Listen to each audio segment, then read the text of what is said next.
আসসালামু আলাইকুম। সবচেয়ে কম খরচে বানিয়ে দেখাচ্ছি বার্গার, তবে স্বাদ কম হবে না। খরচ বাঁচিয়ে আপনিও চাইলে আজকের এই বার্গারটা দেখে বাসায় ঝটপট বানাতে পারেন। আবার যখন তখন বার্গার খেতে ইচ্ছে করলে হাতের কাছে যদি অনেক কিছু নাও থাকে তবুও চাইলে এই বার্গারটা বানানো যাবে। বার্গারটা যেহেতু কম খরচে বানাচ্ছি তার কারণে আমি আগে থেকে একটা আলু সিদ্ধ করে নিয়েছি, আর আলুটা গরম থাকা অবস্থাতেই ম্যাশ করে নিচ্ছি। আলুটা আমি খোসা ছাড়িয়ে তারপর সিদ্ধ করেছি।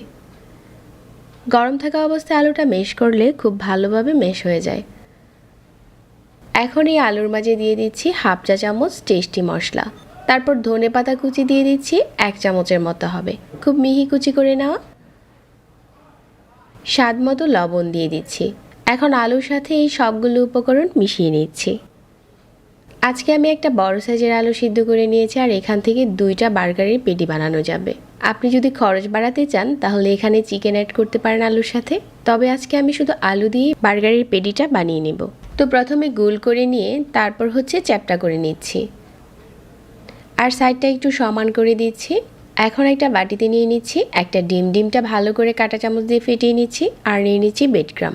প্রথমে ডিমে ডুবিয়ে তারপর ব্রেডক্রামে গড়িয়ে নিচ্ছি।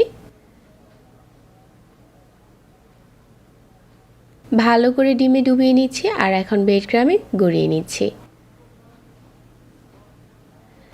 এভাবে করে ভালো করে গড়িয়ে নিয়েছি। আপনি চাইলে 2বার করে ডিমে ডুবিয়েও ব্রেডক্রামে গড়িয়ে নিতে পারেন।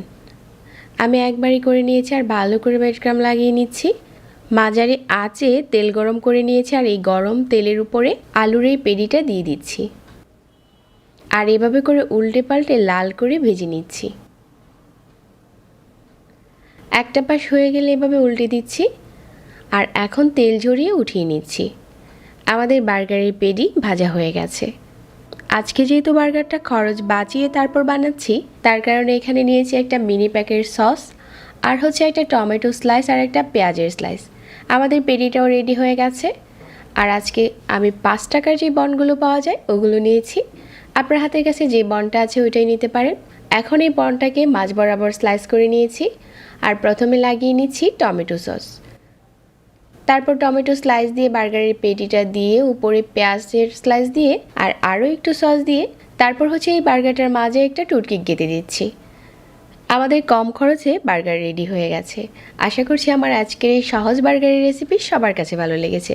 রেসিপি ভালো লাগলে চ্যানেল সাবস্ক্রাইব করবেন, আর আমাদের পেজ ফলো করবেন এরকম আরও সহজ নতুন রেসিপি পাওয়ার জন্য।